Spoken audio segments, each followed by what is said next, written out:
We have a topic just as a starter to kind of get everyone focused on what questions, think about cases that they've had, and things that they would like to have some more discussion about.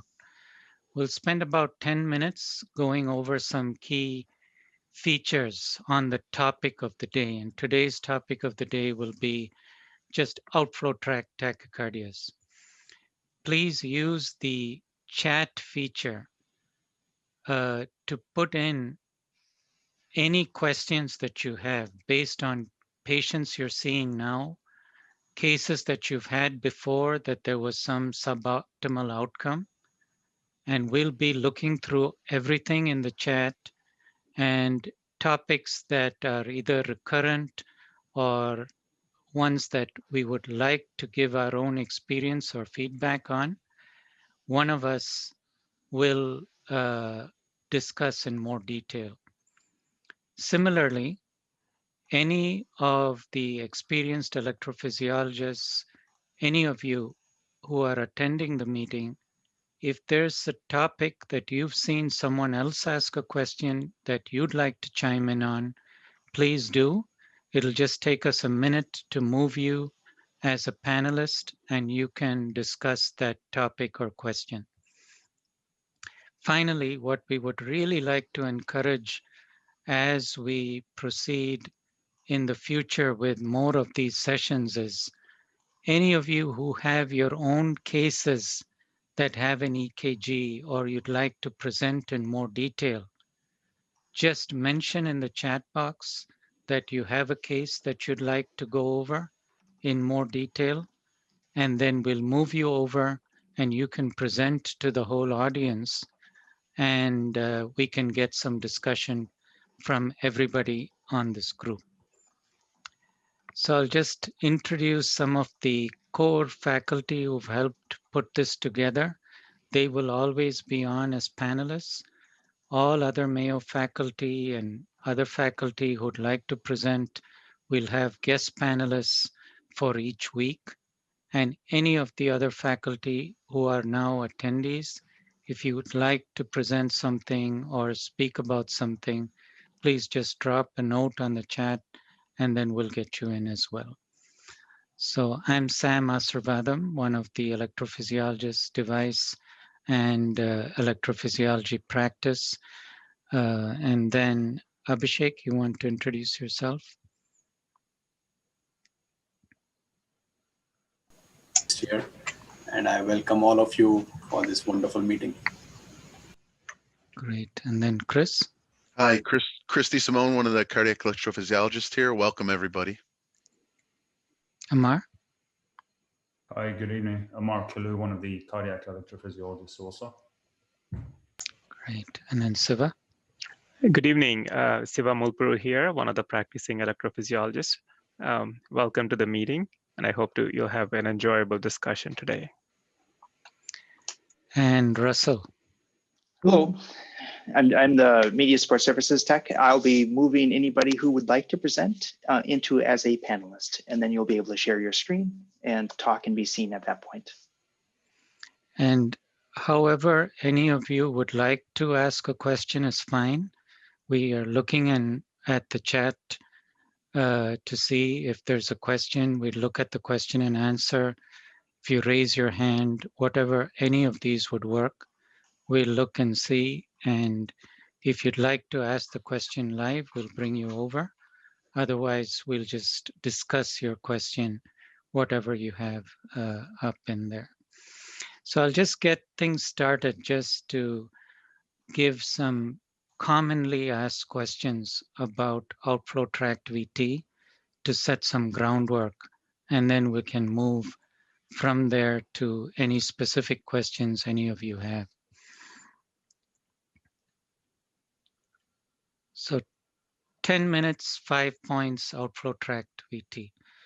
So usually when there's a question that comes, a phone call, an email, it's about a failed outflow tract VT. So it's an outflow tract VT, typical ECG type pattern, typical clinical story, should be someone that has a fairly easy way of mapping and ablating. Earliest activation can be done with a single catheter, reference being the ECG, moving the catheter, finding the earliest site of activation and ablating. When it's hard, it's usually some anatomic basis or it's a difficulty for induction. The difficulty for induction most often just winds up being bring the patient back another day. But the ones that are most frustrating are when there's multiple failures and we're seeing the target over and over again. We see the PVC, we see the VT, we recognize it's an outflow tract morphology. So 2,3 AVF strongly positive, AVR, AVL negative. But despite mapping and ablation, there's either acute success and recurrence, or there's just inability to eliminate the arrhythmia. So I'll just hit on a few points and we'll continue it during the discussion. One point that most experienced EPs have learned is pay close attention to R waves in V1. In V1, what looks like left bundle morphology, if there is a little R wave in V1, little R wave in V1 often means there's room for problems based on the specific site of origin. One example of this is when we have a very high origin, where the PVC origin or VT origin is actually so high in the heart that it's originating perhaps in the supravalvular extensions of muscle above the pulmonary valve. The reason this produces a small R wave in V1 is because this is high enough above where we place V1 that even though it's a right ventricular structure, there's a vector towards V1 that produces the R wave. We also know the outflow tract is lying on the left side of the body, so there's also a left to right vector going towards V1 and produces that R wave in V1. Difficult because one is the valve is moving, opening in real life, makes it difficult to balance a catheter against this location, and we just don't get the contact, and we have to find a workaround to try to get that ablation. Second big problem when someone fails is when we actually elect not to ablate. And the reason most often when someone elects not to ablate in an outflow tract PVC or VT is either, as in this LAO view, you see his bundle catheter just demarcates one of the boundaries for the outflow tract, and mixed in, overlapping with the outflow tract structures is the coronary vascular system. Note, for example, very high RVOT PVC catheter, very close to the left main coronary artery. Note also the LAD overlapping with the right ventricular outflow tract. So some locations are going to be close to the LAD. So understanding from the PVC, from the mapping, how close we are either to conduction system or the coronary vasculature is important not only to avoid complication, but also in explaining why you sometimes choose not to ablate. So just some key kind of visualization features, especially for those of you early in your career working on mapping in the outflow tracts. Why or how can it be difficult? Is remember the outflow tract that's visible to the heart, to the eye on the external surface is only the right ventricular outflow tract.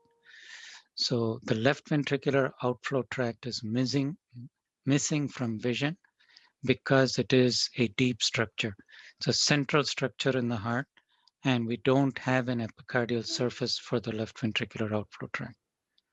What this also means is the entire RVOT is very close to the chest wall.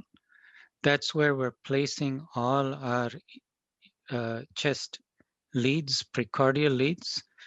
So the precordial leads are closest to the RVOT, meaning that when there's origin in the LVOT, there'll be a vector that moves towards all the chest leads.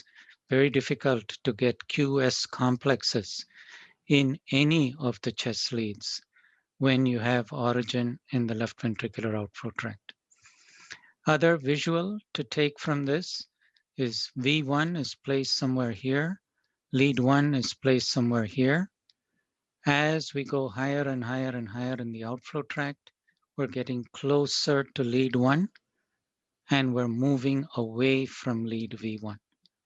So the more distal in the outflow tract, the more negative lead 1 becomes, and the more of an initial R wave we start getting in lead V1. Second visual to kind of keep in your mind, and we can come back to these figures if we have electrograms or any of your cases to share, is because the right ventricular outflow tract is so anterior, the septum of the outflow tract is an antero-posterior structure. So the septum of the RVOT is behind, so a catheter directed posteriorly in the RVOT maps the septum. Another visual for difficult cases to keep in mind is that septum is only at the level of the aortic valve or below, where it's a true interventricular septum. Above the level of the aortic valve, the posterior RVOT does not have any myocardium on the LV side. So only place to map or ablate is on the RVOT.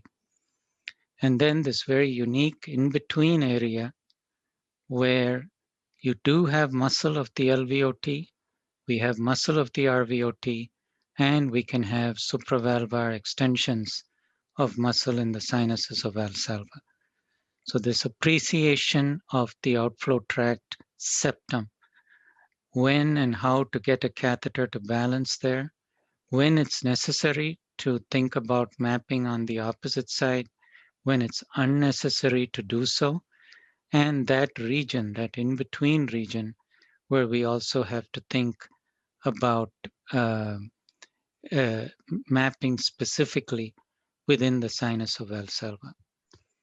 So I'll stop there with that kind of brief introduction, and it's something that we can come back to discuss any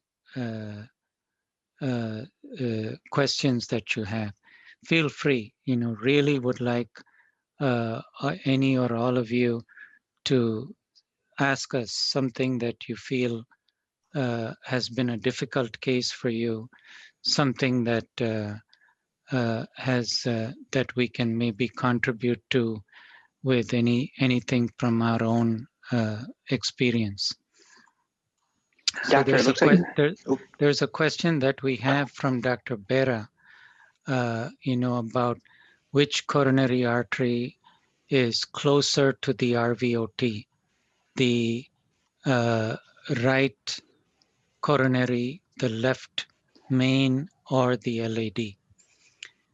So maybe while I'll take a shot at answering that question, what we'll do is we'll get Dr. Russell Slack. Dr. Russell's, what we'll get is ask Russell to maybe get Dr. Bera live if possible. Okay. And I'll tackle that question. And if any of our other panelists or faculty, Dr. Friedman, Dr. Cannon, anyone would like to make a comment on this, please let us know and we'll bring you in to this. So let me take a shot at that question. So we'll actually notice that there's a couple of places where the coronary arteries are close to the outflow tract ablation. notice that if we're ablating in the anterior part, the free wall part of the RVOT, we really don't have a place where we can ablate the ostia of any of the coronary arteries, since the ostia are rising from the aorta and the aorta is posterior to the structure. But where we can definitely injure a coronary artery is when we're in the RVOT, but in the leftward free margin. This left free margin region is the region that sort of overhangs the anterior sulcus. And if we have an LAD coursing here, we're doing a deep energy delivery internal to the heart at this region, we'll get the proximal or mid LAD ablated or injured. Now, to injure the coronary arteries from other outflow tract structures, where this can happen is posterior. So this is the free wall of the RVOT. The only place we wind up with trouble is the LAD. But in the posterior RVOT, in the right posterior RVOT, it's possible to injure the right coronary. Usually separating the posterior RVOT from the right coronary artery will have the branch to the conus and will have a fat pad in that region.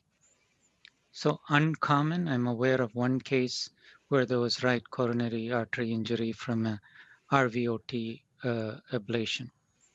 But far more worrisome, and personally aware of several cases where this has happened, is when we have a high focus pulmonary valve region focus, where posterior, where we can get spasm or actual permanent injury to the left main coronary artery.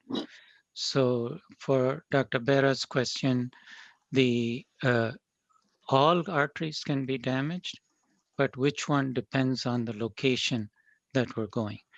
The most frequent, just from the literature and anecdotes, is the LAD, and it's a right free wall that was being ablated more leftward.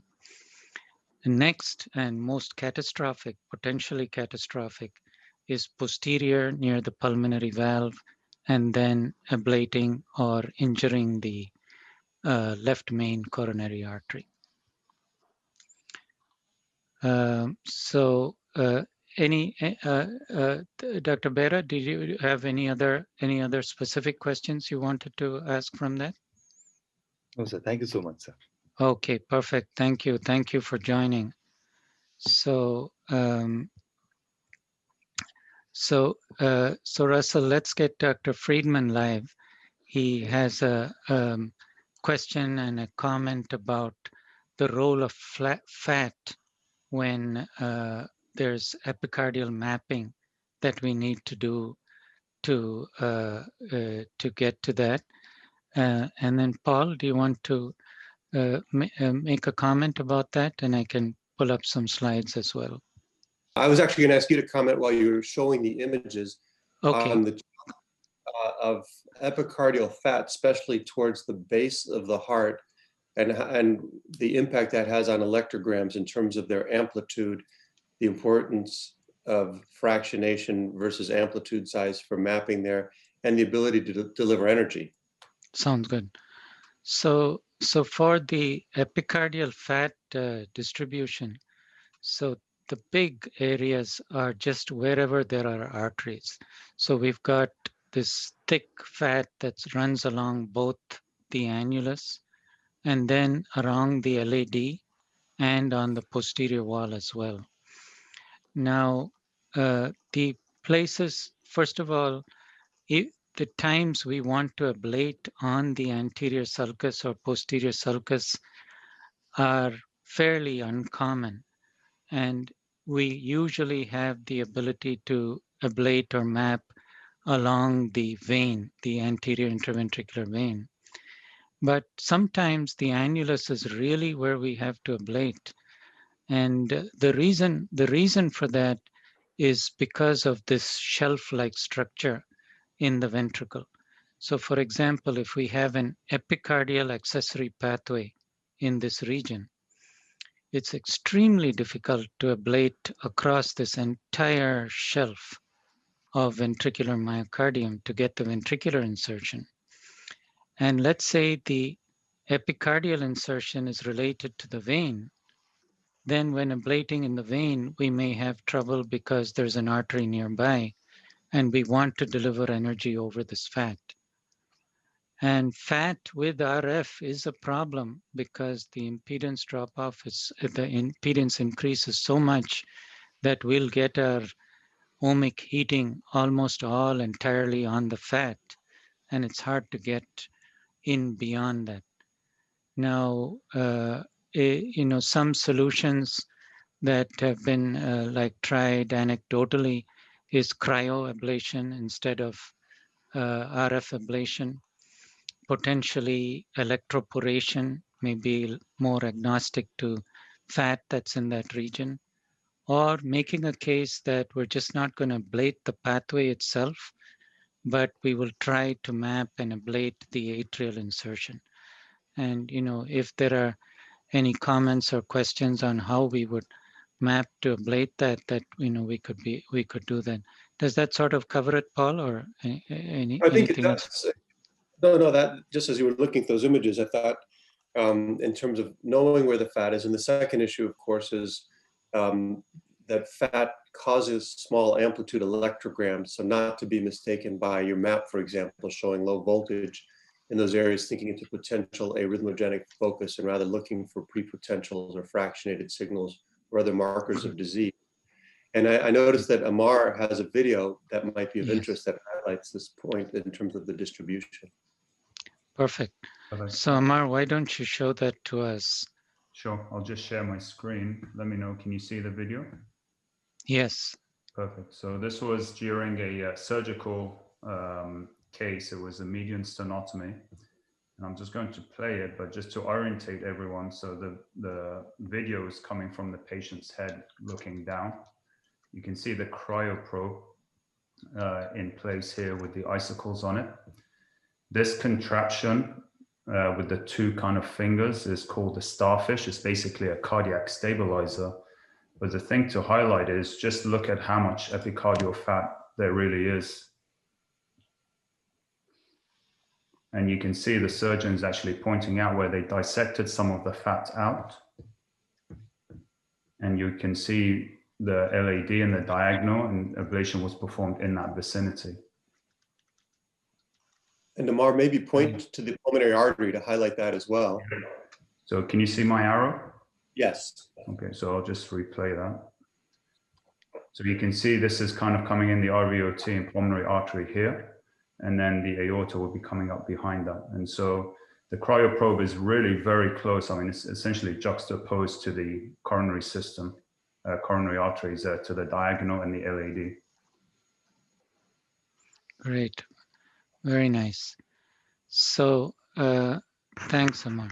So we have a question from Dr. Kulkarni asking about late termination of PVCs. So in other words, if you do a PVC ablation and it's not successful right now, is there room for this ablation to be successful later? So I think that's a very important question because patients ask us that, and we have to have an approach for how we think about that.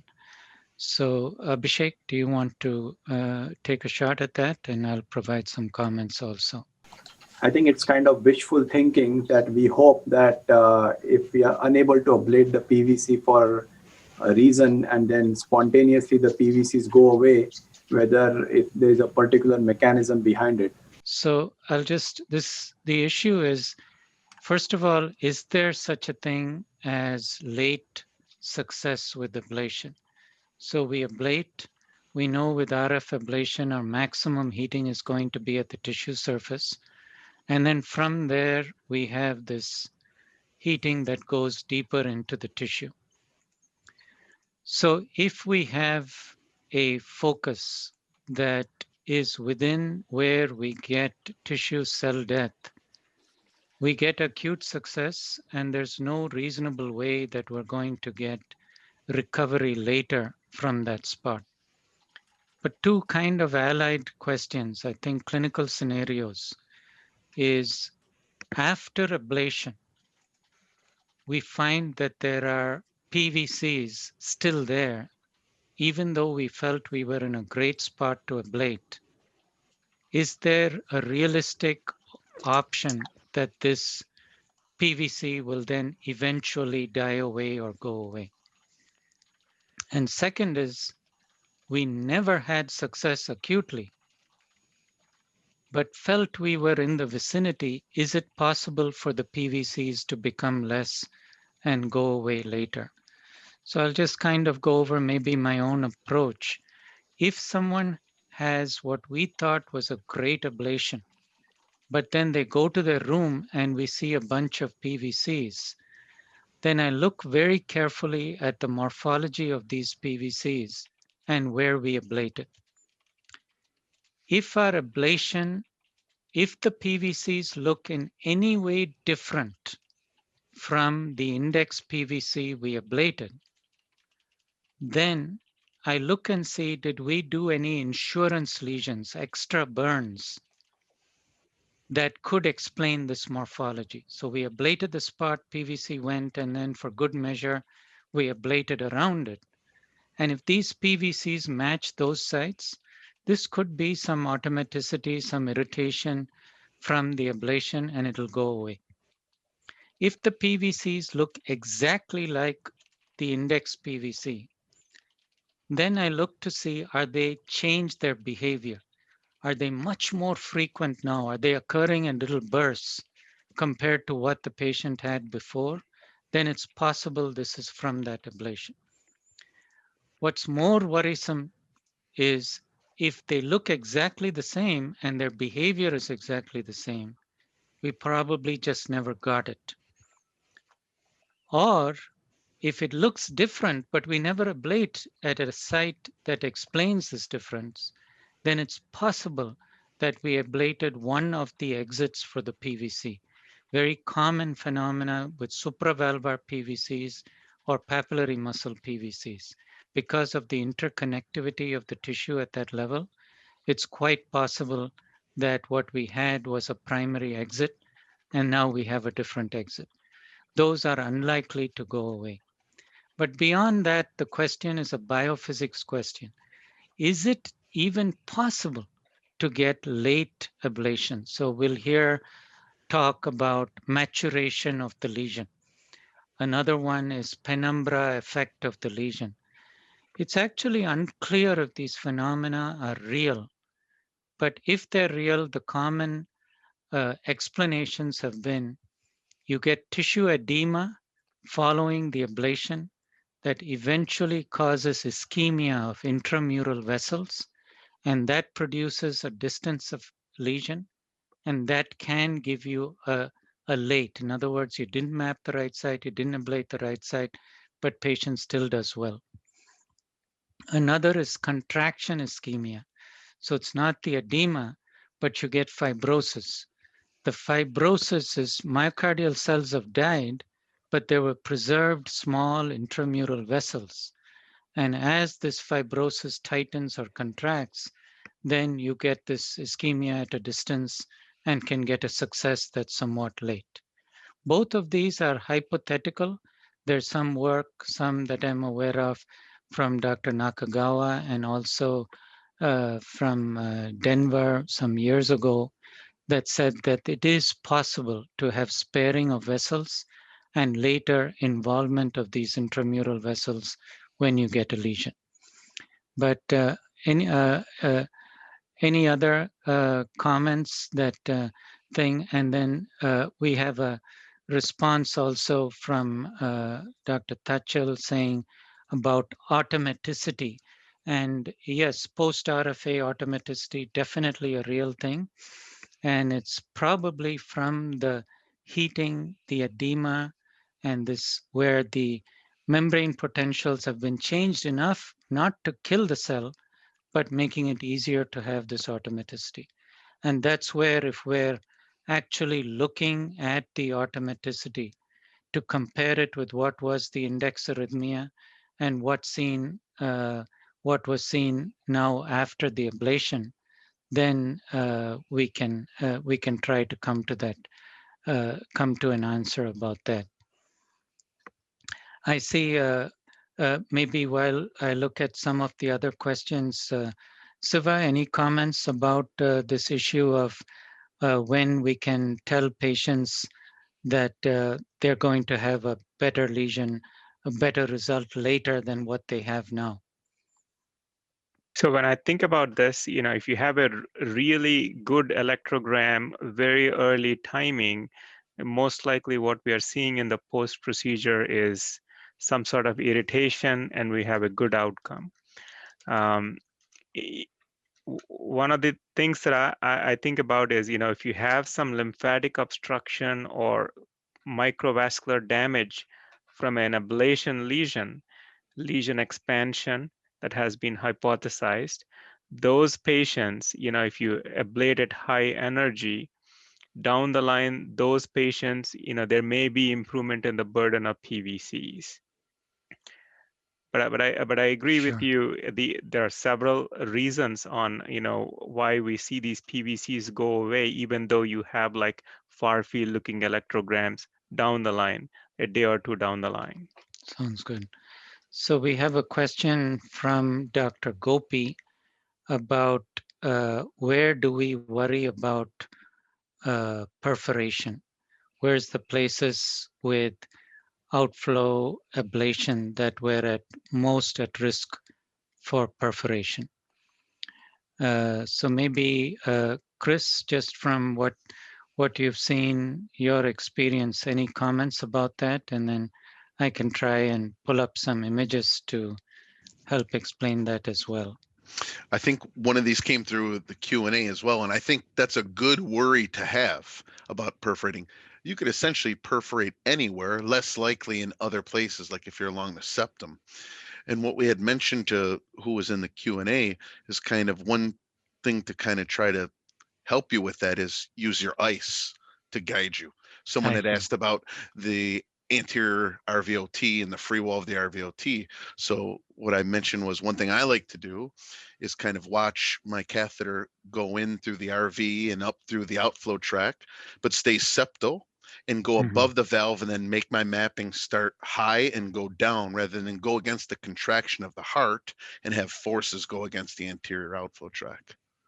Sounds good. So we have Dr. Cannon here with us, Brian Cannon, one of our senior pediatric focused electrophysiologists. And I'll ask Brian to comment also with younger patients doing outflow tract. Are there some regions where you're particularly worried about? Sure. I mean, certainly in the very anterior portion of the RVOT, it's a very thin area, and you can actually see through it on anatomical specimens. So you have to be very careful when you push or put any pressure against that, especially when you're doing ablation lesions, because you can certainly perforate through. Because you worry about coronaries because the distance is less large, and also you worry about the thinness of the RVOT, particularly in the anterior portion whenever you push there. Great. And maybe I'll just share this just to explain what we mean by the free wall and what we mean by the septum in the RVOT.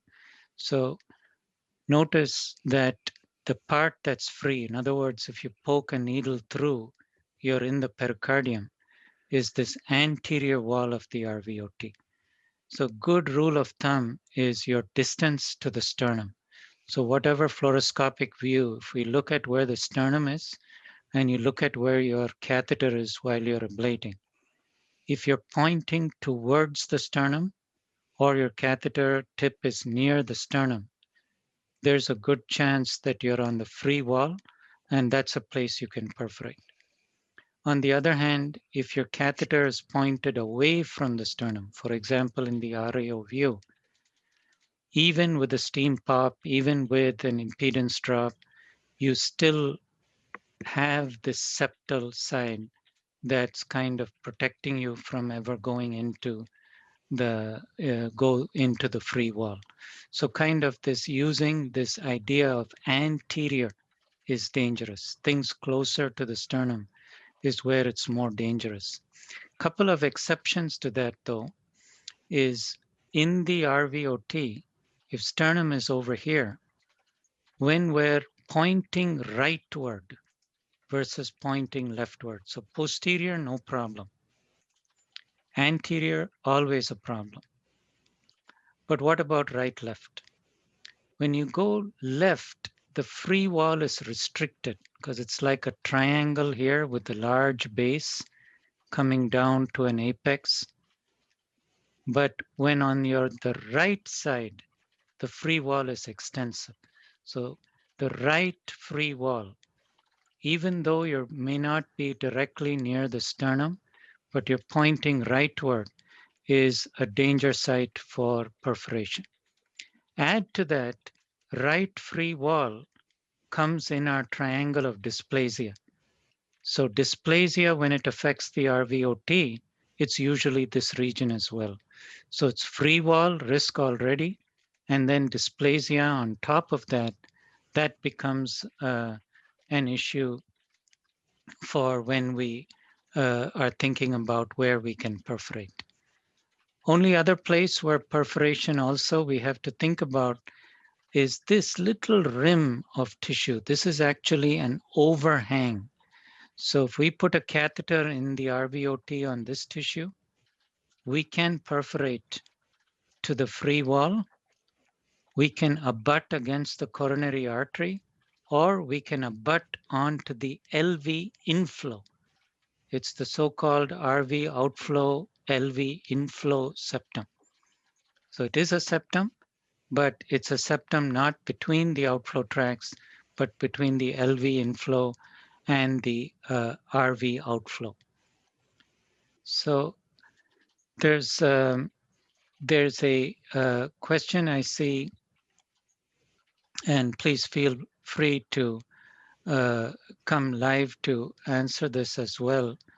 But a question that's asked about which catheter tip or which size of the catheter is more likely to produce a perforation or a large lesion with late success or maturation.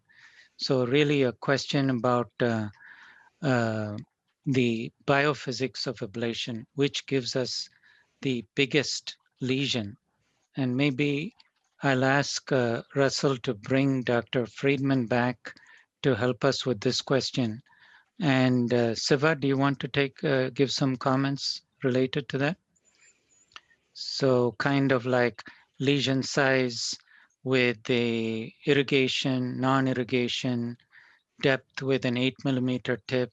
You've done some original work about putting 2 electrodes and ablating, bipolar ablation. Maybe you can share briefly some of your insights on that, and I'll ask Dr. Friedman to comment also. Yeah, thank you, Sam. So in general, with left-sided mapping and ablation, mostly we use an irrigated catheter to reduce the risk of thrombus formation and possibility of a stroke. Right side, if you want like precise mapping, a smaller tipped catheter, a 5mm catheter for a non-irrigated would be better to get a good precision of the electrograms. And as far as the energy is concerned, find the best electrogram, early electrogram, near field morphology, start at a reasonable output and up titrate looking at your impedance drops. Great. Paul, do you have some comments, or if you want to do a quick diagram for us, that's fine too. No, sure. I had a brief audio glitch, so if I just want to make sure I understood the question, it was, size of lesion with irrigated versus non-irrigated and catheter tip size? Yeah, the specific question was, is there a particular catheter that we're using where two things we've talked about, deep lesions with late sort of maturation effects or risk of perforation that you're more worried about? Yeah. So first, from a practical standpoint, frequently we'll use actually a smaller catheter tip, but with saline irrigation. And before saline irrigation was an option, the one way to get a bigger lesion was to use a larger electrode tip, which would have more cooling, which would let you get a deeper lesion. And I'm not sure how I can draw. Do I hit whiteboard? I can draw, just whiteboard. Why don't you draw it? Sure. Sounds good. So the idea being, if we take for any given size, if you have a non-irrigated lesion and you think about the way RF works, you have a very small electrode in contact with tissue and then a remote or distant back patch. So you have a high density of current where the electrode is, and then you want the diffusing back patch or usually more than one grounding pad so that you have low impedance and no injury at the return site. And the electron motion is disrupting cell membranes just at a tiny rim, really, and almost all of the energy is caused by heat. And so you're getting direct, potentially electroporation at a tiny distance. So I just want to interject there just to emphasize what Dr. Friedman said here is, the way that radio frequency energy ablates is heat, not radio frequency waves. So it's not somehow the radio frequency waves are traveling through and killing the cells. That is a negligible effect. So the real effect is heat, and the radio frequency is a way of generating heat at the surface. Go ahead, Paul. No, I mean, and that's a really important point. And in contradistinction to electroporation that maybe we discuss later, where a high energy for a very short interval is given, and you're actually directly causing disruption of cell membranes by the electromagnetic energy, it's a point source of heat. And that point source of heat dissipates very quickly as you get farther from the tip. And a typical RF catheter may make a lesion depending on where it is and the amount of energy that's roughly, say, 5 millimeters deep. And what happens when is that the maximum heat is often right where the tip of the catheter and the tissue meet, which is also where the blood pool is, which can lead to denaturation of proteins and forming clots on the electrode, which then make the electrode even smaller, and you get an amplified effect, and you can get very high energy and then actually a steam pop from overheating. So the concept behind irrigation is that the saline is cooling the electrode. And that means the hottest point, rather than being at the surface of the tissue where it's touching the electrode, is now a few millimeters into the tissue. So you get a deeper and wider lesion, and it may be 7 or 8 millimeters deep. The other issue is if you don't have a saline irrigated catheter, then the cooling really depends on blood flow. And if you get the catheter tip tucked into between pectinets, for example, and there's very little flow, or when you're ablating in a vein, the absence of flow means it gets very, very hot. There's not much heat dissipation, not much energy delivery, not much of a lesion. So maybe to answer the question more specifically, I think most of us typically are using a 3.5 millimeter tip, and we're varying the flow depending on where we are. Sometimes, I know we're talking about outflow tract tachycardias, but to use this tool, if you're in a thin-walled atrial area and you want a shallow lesion because there's some delicate structure behind you, like the esophagus, then you may actually lower the amount of irrigation, which will give you a shallow lesion, whereas you would increase the irrigation in areas when you understand the anatomy and want a deeper lesion. And that's where intracardiac echo, understanding of the anatomy, clear visualization of potential neighboring structures can be very helpful. Great. So we have Dr. Evan Marteau. Thanks for joining us, and had a question based on outflow tract cases inducibility. Evan, do you want to explain the situations that you came into this, and we'll share our experience? Sure. So I'm just an EP fellow in Canada, so I don't have a lot of Just an experience EP fellow. Come on, prized place in the hierarchy of all. Okay, yeah. just to say, I don't have a lot of experience as yet, but I have seen a couple of cases where there's been some difficulty in eliciting PVCs, and there's been some differences in terms of approaches that people have taken to try to bring out PVCs that are shy. So I was curious to know some approaches that you guys have taken. Great, yeah. So let's go through this. It's like probably the most frustrating thing is you have a patient who has 30,000 PVCs, runs of VT, and then you bring them to the lab, and we can't induce any PVCs or VT. Sometimes all you can do is really say, we'll come back another day, but let's just share some of our things, and anyone in the audience who'd like to share their approaches, you're welcome to as well. Abhishek, you've got your audio fixed? Okay. Can you hear me? So, I mean, this is certainly extremely frustrating when this happens, that there are PVCs the day before and then they disappear. I can share a recent case. I had a similar story, 30% PVC burden, RVOT, very symptomatic. Saw her a week back, had PVCs, came to the lab and no PVCs. So if that happens, generally, isopril, maybe phenylephrine, maybe caffeine, maybe some exercise can help. But one trick, at least I have learned in female patients, is that also try to time maybe the Holter or even the procedure with the hormonal changes, what they go through in their life.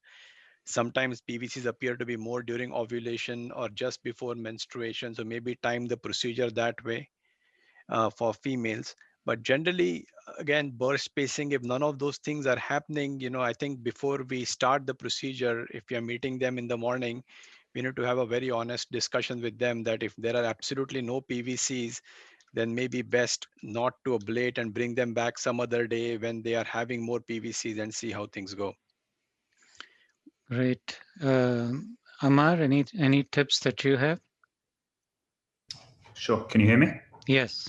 Okay. So I agree with everything Abhishek said. I think one thing I like to do when patients get into the EP lab is, before we give them any medications, as soon as the ECG is hooked up, get a good template of the PVC that we're going to be targeting. Sometimes they come into the lab with the PVCs, and then they get medication from anesthesia, and unfortunately they become much less frequent or disappear altogether. I haven't had too much issues with lidocaine for local anesthetic, but I have seen reports that if you give too much for analgesia, then that can also eliminate some of the PVCs. One thing I try to do is minimize sedation. Obviously, sometimes it takes a discussion with the patient. Really getting them mentally prepared for what may be a long, tough procedure, I think is very helpful. Whereas if they're not aware of that, they can sometimes struggle. And with a 3D mapping system, if they move, it just makes it frustrating for everyone. So really a good communication with the patient beforehand is helpful. I have had some success with serial 7 subtraction. So getting them to count down from 100 and subtracting 7. Sometimes the mental stress brings out PVCs, but honestly, I think it's trying everything and anything to try and bring it out to maximize the likelihood of success. Great. So, just to kind of summarize, I think one thing is pay close attention to the patient history in terms of what brings on their symptoms. There may be a clue there. It could be caffeine, it could be a drug, it could be a position, a particular type of activity, and try to mimic it in the lab. Had one patient, 3 ablations, each time couldn't see any PVCs, but she swore it peaks at a particular number of days in her cycle. So we actually monitored and showed this is true. And then you make the ablation to time with those days in the cycle, saw it, got rid of it. Some patients, it's a very specific position. Another useful thing is look in their Holter. Are you seeing more PVCs when they're active or when they're sleeping? If they're sleeping, it could just be that the sinus rates need to be slow for you to get these PVCs. It may not be vagal tone. It just could be the sinus is fast enough, it's gone. So there, Isuprel may make the PVCs come up, but what's happening is sinus is even higher. So sometimes in that situation, you want to suppress the sinus. One drug you can use for that is phenylephrine. So phenylephrine brings up the pressure, peripheral resistance a bit. There's like a reflex vagal that'll bring your sinus rate down. So it's not that it's eliciting the PVCs, but you can see them.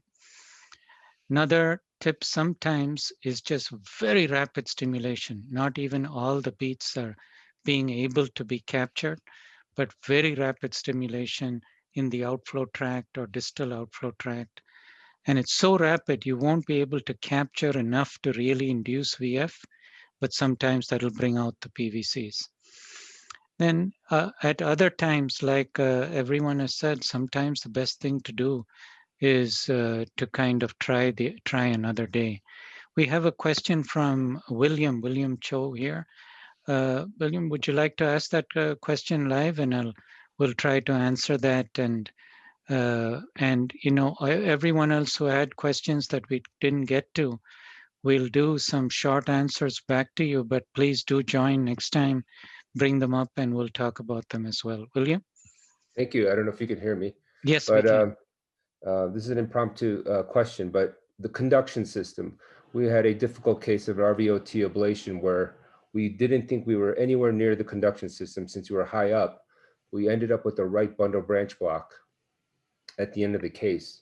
And even though we recorded the HIS recording, marked it well, and we were nowhere near it. So I'm just curious as to anatomically how we could have been near the conduction system.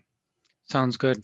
While I start talking about that, I'll ask Dr. Deshmukh to pull up a slide of the inflow of the RV with the conus papillary muscle.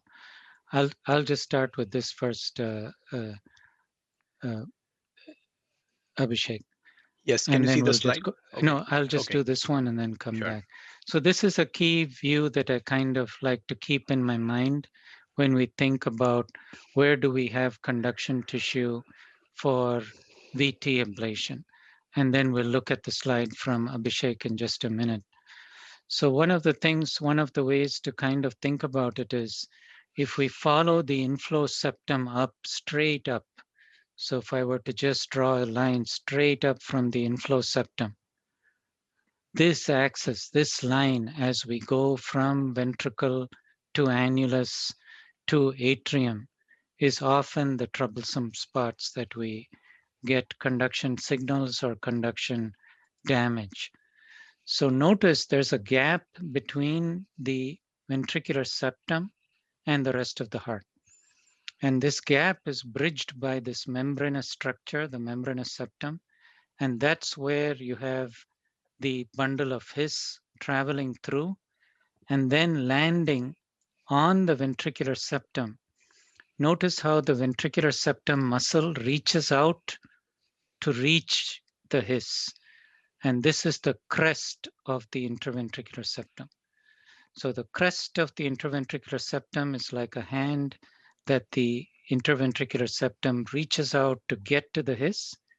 And then from there, we have the right bundle and left bundle going out. Interestingly, the left bundle is the more superficial of the structures, with the right bundle having a slight intramyocardial course until it reaches the surface.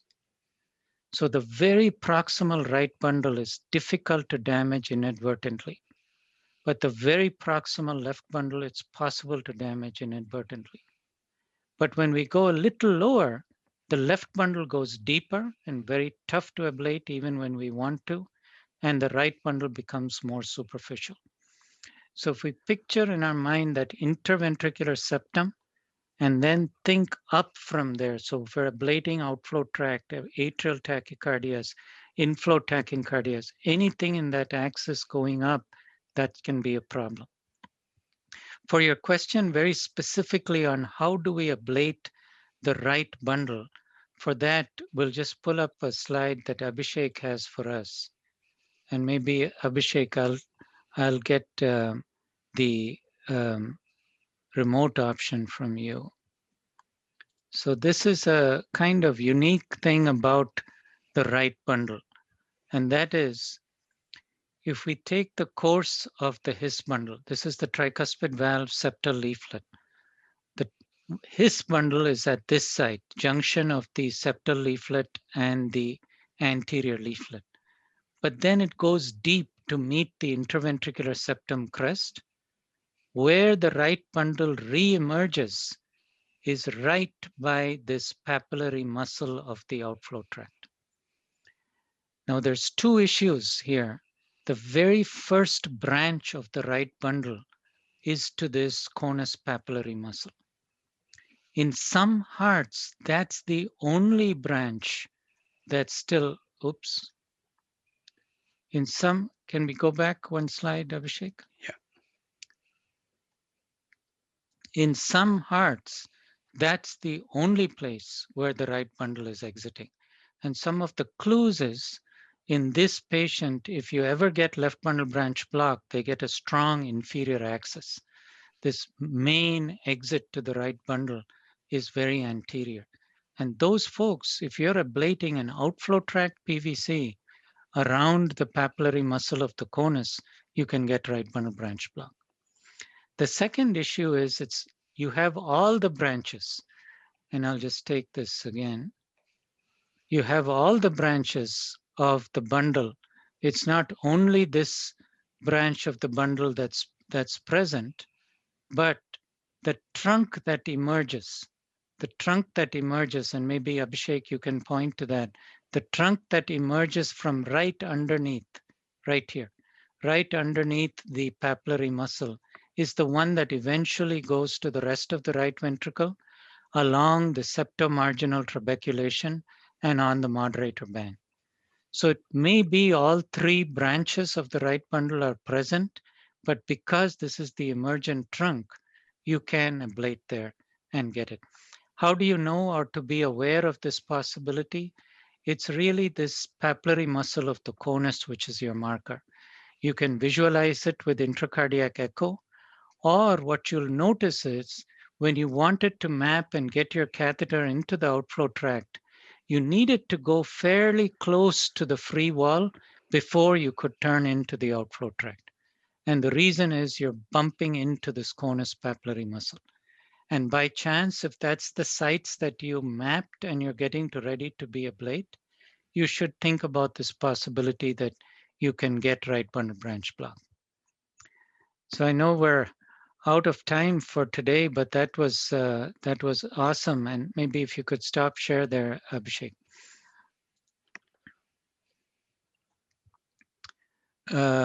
This is great that we got so much of not only tips, but questions or things from cases that you've had a problem for.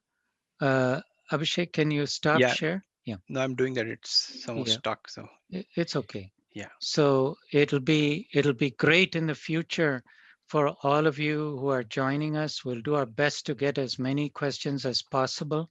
And what we can't do a more detailed or deep dive, we'll try to give a very short answer just in the chat or Q&A, but we'll keep tabs of these questions. And when we rediscuss the topics, we'll come back and focus more on that. Feel free to let us know ahead of time if you have a case you'd like to present. Just come on and we'll bring you on as a panelist, and then we can have that discussion in real time. Thanks everybody for joining, and thanks Russell for your help organizing this as well.